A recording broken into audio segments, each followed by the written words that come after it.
Hi, this is me building a $3 million per year business in public. The way these videos work is we start with some Q&A where I answer all of your questions just to provide some immediate value. And then also it's sort of an engagement hack for me. Then I do some growth stats to show you guys my growth over about a 24-hour period. It should be 24 hours. Today is definitely less. It's like 15 hours or something. And then last but not least, we have some live strategy where I actually work in public, show you guys what sort of stuff I'm doing.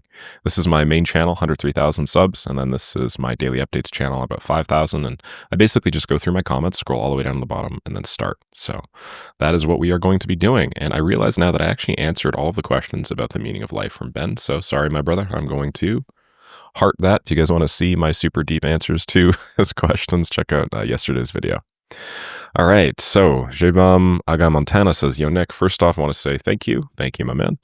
I'm undecided on which niche to try or even concentrate on. Health tech and digital wellness, content creation, the creator economy, e-commerce and direct-to-consumer, digital education, and e-learning. Should I try all four niches or go more broad with my starting an AI content repurposing service? Please let me know what you think. Very interesting. Well, I think you're missing or maybe mixing up niches with the service that you're providing. I actually test both of these. So like, for instance, you could use an AI content repurposing service as a health tech and digital wellness business, as an e-commerce and direct-to-consumer business, as a content creation and creator economy business, and as a digital education and e-learning business. So typically, like what you do is you actually, you cross these out, or you multiply them out. So let me show you. So let me just copy this over here. And then I will paste all of this. I don't know why this is doing this, but bear with me. So this is sort of the situation that you're in right now. You're trying to pick between which one of these, understandably. And 4 at a time is, it's pretty tough, not going to lie. 4 at a time can get in the way of some resource constraints.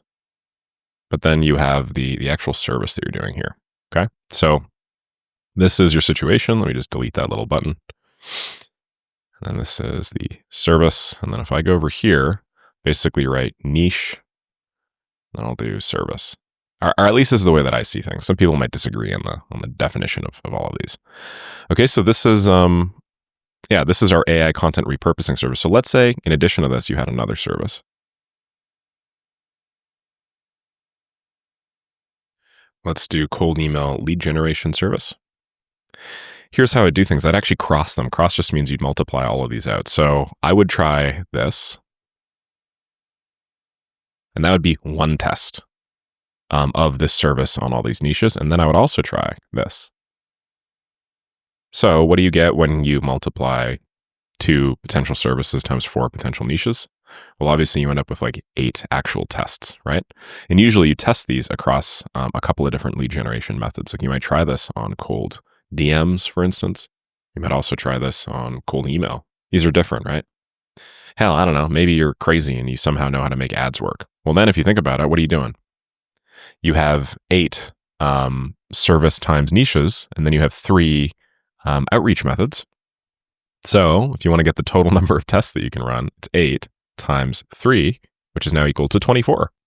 Meaning you can actually run 24 independent tests across the service, the niche, and the outreach. The way that you do this and all that is, sometimes trivial, sometimes non-trivial.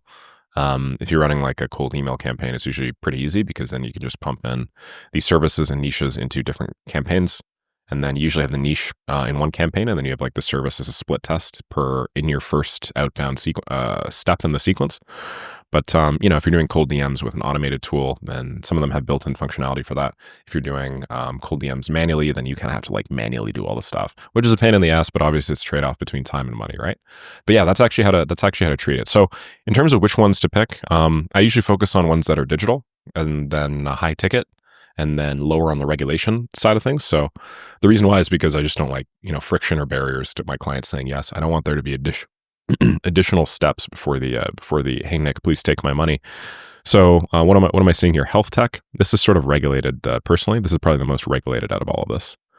And then digital education is sort of like wild west stuff. But I would say the audience that I'm targeting is probably less so. But anyway, for sure I wouldn't do health tech. Now, this might just be a blind spot. I know that there are a lot of people in my communities that are targeting health, and some of them are doing quite well, actually, because they can get over the regulatory hurdles. But for me, as a total beginner, The most important thing that I would be concerned about is just how do I accumulate as much experience as I can in a shorter period of time?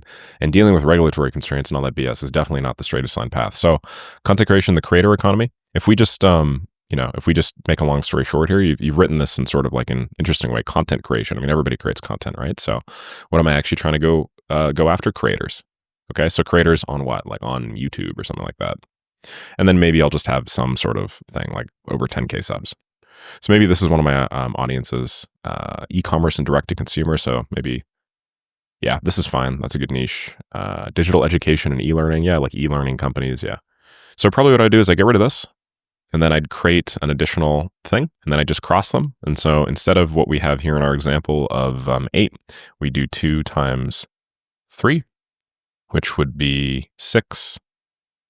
And with the 6, I would have, I don't know, in your case, depends on if you're in maker school or not. If you're in maker school, it's Upwork, cold email, and communities, which is cool. But then, 6, and then I'd cross that by 2. Oops. Man, I'm getting fast with these hotkeys, huh? And then this will end up with 12 individual tests. And then, yeah, you'll basically have like 1 AI content repurposing service for creators on YouTube that you're sending through cold DMs, 1 AI content repurposing service for creators on YouTube that you're sending via cold email, 1 AI content repurposing service, e-commerce cold DMs, e-commerce cold email, digital education cold DMs, digital education cold email. Hopefully you guys see the idea here, but that's how you do it. Okay. All right. So, Ben, I answered those questions already. Just going to scroll right past the meaning of life. Masum Khan says, congrats, Nick. Also my mentor. Thank you. Oh, I think this is my 100K one, right? Yeah, this is my 100K one. So this is just going to be a bunch of people congratulating me, guys. Thank you to everybody that did. I really appreciate all of your encouragement and feedback. I'm not going to lie. If I didn't have all of this encouragement and feedback, I'd be nowhere near as motivated and consistent with all of this stuff. So, yeah, I'm just so goddamn stoked that I have a group of people that are genuinely and earnestly excited for my success. Not big on the external validation. Like I like to think that I don't need external validation, but I'm also human at the end of the day. So this has been extraordinary. All right, Vice City 00 says, thanks for this value. I'm working on an automation for coaches that streamlines their admin process. Ooh, sounds like you got yourself some competition, Mr. JBEM Agamontano. You have a question about how to find these online coaches if there's a good enough need for this. Yeah, that's reasonable. I get the question. So how can you find online coaches? I'm not going to lie. Like the way that I do things is I am very scrappy. So I don't have like, it's not going to seem like the most well-developed or like super sexy system for finding these, but I will literally just usually pump in some term like coach into Apollo. And then I use that to get started. And the reason why is because like the question of how do I do things? How do I find things? These questions can trip people up for like a very long time. Like people can take an additional week just trying to figure this stuff out. So in the week that they're trying to figure this stuff out, I will have already sent something like 1,500 or 2,000 emails, meaning that I will actually have some data that I could start using to test things before most people even, get started. So I would probably go to Apollo here legitimately. And I would just, let me just take out all of my filters first. Do I have any other filters on? No, I don't. All right. So I'm just going to type in coach. What do we got? What am I seeing here? Authority first content. That's cool. Grande École Digitale. That's probably some sort of e-commerce, e-learning thing. Expat agile thinking. Quadrant shift Africa. Okay, so stuff like that probably isn't what I'm looking for. Industry. Let me see. What kind of industry? Information technology and services. I bet you if I put this in there, we'll go way down. Coach at Google? Yeah, probably not. So let's go number of employees. Let's do 1 to 10, 11 to 20. Now these coaching businesses are probably going to be smaller. It's not going to be like Google, right? All right. Organic maps. What is Sunil doing here? Let's just give this a click. Privacy-focused, community-driven navigation app. So he's coaching at this SaaS app? I don't know about all that. Maybe what I need is, let's go here. Let's just go United States first, because this is the most like forward economy at the moment. And so odds are most of the coaching services people provide are probably going to be business to business. Let's check out Min. Professional services for the senior living industry. Okay, so she's like a coach for the senior living industry. Team Optics is quiet quitting. I don't know. This is just like happiness at work or something. Okay, I mean, like it's a happiness at work coach. About fraud. This is like a fraud coach. No specific information found. Is there a website somewhere around here? Yeah, it looks like I'm going to give this a click. Interesting. Well, I mean, obviously this is some sort of B2B service, right? So that's cool. So what I do is, just to make a long story short, I literally go through like, once I have a search that I'm like, this could be good. I go through like 10, and then I'm like, okay, how many of the 10 are actually people that I might want to target? And then usually I have to make some change on the left-hand side to make it a little bit better. In this case, maybe I have like 6 out of 10. I just shoot for 8 out of 10 or so. And then once I have 8 out of 10, boom, I just export my audience. Keep in mind that I've like narrowed this down quite a bit, so I only have 1,600 leads. You should probably go a little bit broader, but yeah, that's how I do it. Thank you very much, Shashanka. Hey, Tudor, man. Thank you. Thank you. Much appreciated. A touch of ADD. Oh, man. Not even close. You guys are giving me way more support than I've given you. Thank you. Tony, much appreciated, man. Midun. Hey, what's going on, big dog? Midun was doing some clipping for me a while ago. Sorry, I'm just settling back in, and I will set up that premium clipping page that I told you about, and you can get going. What's going on, Alex? Thank you. Thank you. Please talk clearly. Yes, sir, Mr. Fardian, sir. I will enunciate. Savvy Surveyor says, assess right, Nick. Set a goal smasher. That's how to do it. Believe in what you're doing. Thank you. Thank you. Mitch says, do you ever run out of cold leads on Apollo when there's nobody left to cold email, especially if you're tightly positioned like lead gen and recruitment, for example? Yeah, I have. But I'll be honest, like most people never get to that point. And as beginners, most people use potential points of failure like this to stop them from even getting started. So I don't worry about that to start. I just send them to all of the audience members. I should note that Apollo is pretty old. Some of the leads on Apollo now are like 2-3 years old. So they don't rerun the searches. They don't rescrape their whole database as regularly as they'll have you believe. So I've had situations where I run out of an audience on Apollo, and then I create the same audience in Sales Navigator, and I use something different, something like LinkedIn Sales Nav to Phantom Buster, or LinkedIn Sales Nav to an Appify scraper, but like the one that, one of the ones that require cookies. And then I get like 3 or 4 times the leads. And then boom, now I have like another lead source that I can go through. Obviously, some of them are overlapping, so you need to dedupe. But yeah, that's really good, especially for niches where there's a lot of turnover or high growth. So lead gen and recruitment, for instance, is a very good one. So that's one. Let me think. You also take, non-traditional lead scraping approaches, like you scrape directories, databases, conferences, so on and so on and so forth. So yeah, once you're done with that initial low-hanging fruit like I do, then you can worry about finding more complex or higher ROI ones. But for now, just get started scraping that stuff, unless you already have, in which case, yeah. Saul Carl says, congrats, big dog. Thank you, big dog. Hey, Max. Thank you, my man. Max is part of Maker School. Great seeing your posts. Rockin' 501s. Congrats. Thank you. Thank you. Really appreciate it, man. Oh, man. Gavia. Thank you. Road to 1 mil soon. We are on that road to 1 mil.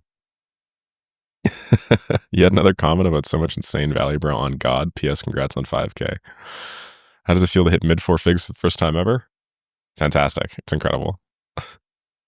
That's huge. Congrats. Thank you. Thank you. Really appreciate you, TT baby. Loving AI. That's a fantastic solution. Going to try to do all the outreach. Also get good grades because it's currently exam season, so my parents will give me money to do the email campaign. Your parents will give you money to do an email campaign? Can we just stop and like process that? Your parents give you money to do an email campaign?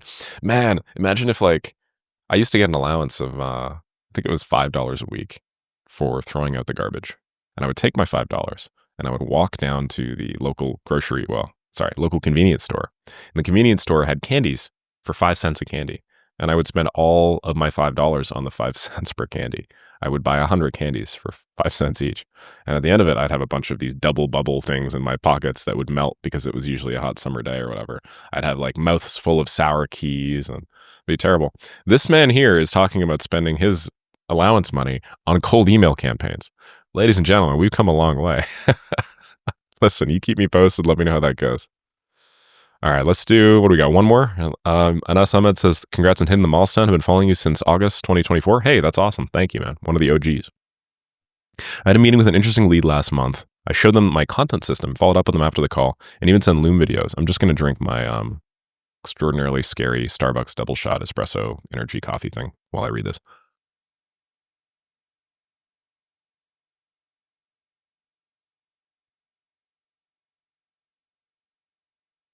Okay, so Anas is asking, hey, how do I follow up?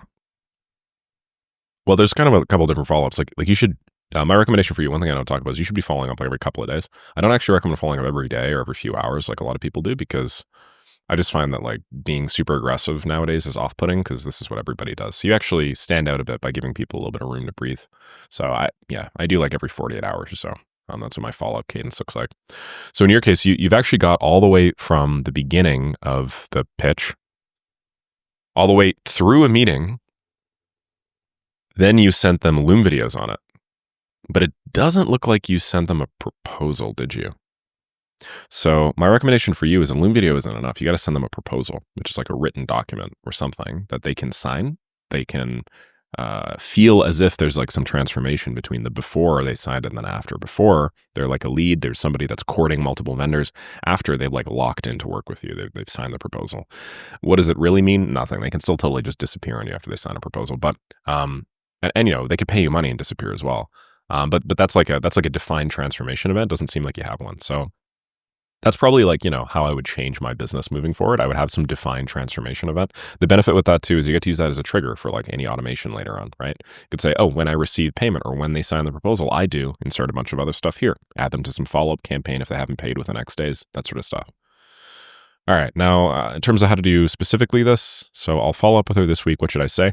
Like the fact that you're asking this question shows me you don't do any follow-ups. So like don't treat follow-ups as a big deal. Just follow up a lot more consistently.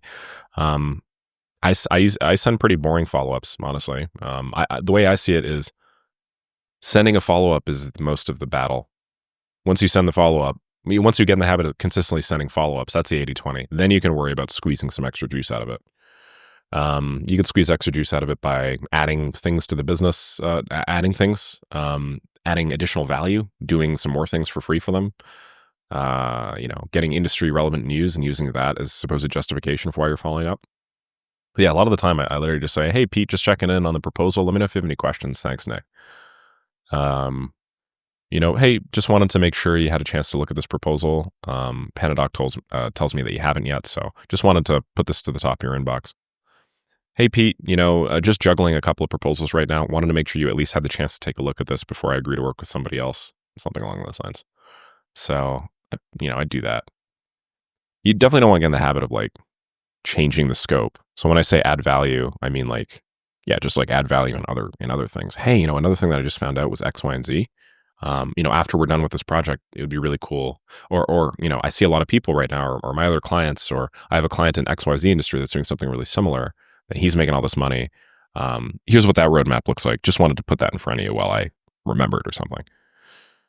Like I'm not talking about actually materially changing the scope by changing something where you weren't offering a zero risk offer and now you're doing a zero risk offer.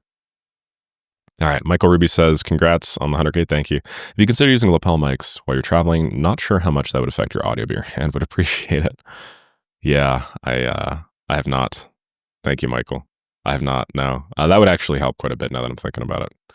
Would probably change the audio quality, but yeah, you know what? You're right.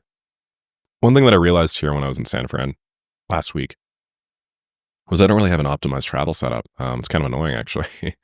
My backpack's really tiny. I think I could probably fit all of the recording equipment that I need in my backpack, but you know, I'm using like a really tiny carry-on right now, and it's just like a massive pain in my ass to deal with.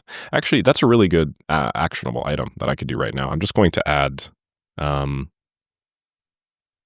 by top-rated, let's say, carry-on that I can put camera equipment in, and then maybe I'll say buy top-rated lapel mic and learn to use.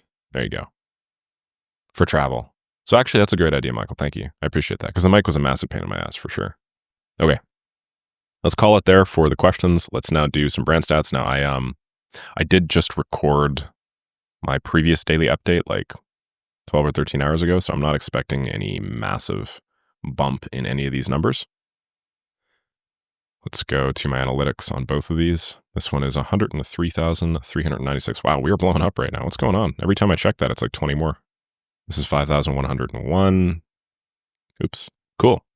So yeah, obviously percentile-wise, they're lower, but this should be double that, so that's on track. This was double that, so that's on track. This is double that, so yeah, that's on track. Cool. We're actually basically like perfectly right on the mark. I got some exciting things to share with you guys. Brian Johnson would be proud of me. I had an awesome sleep last night. Oh my goodness.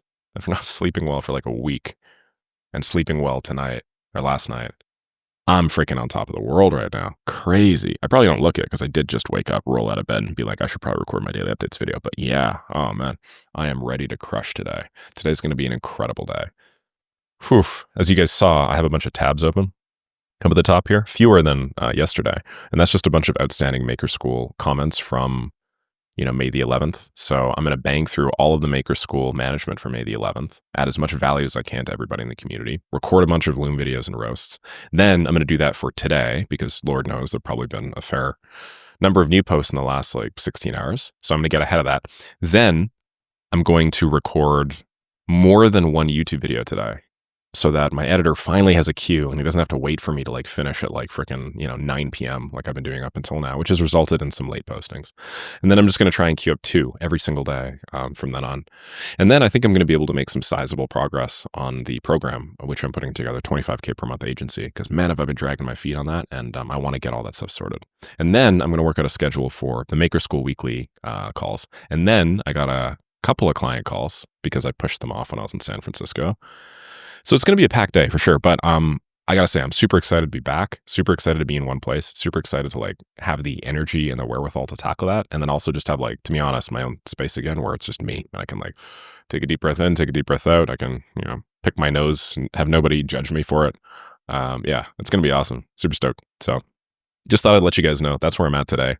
That's the roadmap. And I'll update you guys on how it is tomorrow. Oh, and then finally, one cool update. Go to the school games here. I go all time. We are getting really close to being number one. Yeah, I didn't think there'd be any chance that I'd actually beat Spencer. Spencer has just been crushing it recently, and he has a much higher ticket product than me. But like we have bridged about a 30,000 MRR gap since I said that last. So, I mean, now the gap is only what? It's not even 7,000. It's like 6,500. It looks like, he had a lot of churns recently, and then I haven't really. My last 7-day MRR growth is pretty similar. So we might actually be number one on the platform pretty soon. So yeah, that'll be cool. Then I'll have a bunch of cool social proof that I could use for that. Anyway, calling it there. Thank you very much for watching. Join Maker School. I would absolutely love to have you in Maker School. I'm increasing the price really soon, obviously to reflect the massive influx of signups. We're almost at 2.7K members. So it'd be great to have you when we hit that number one.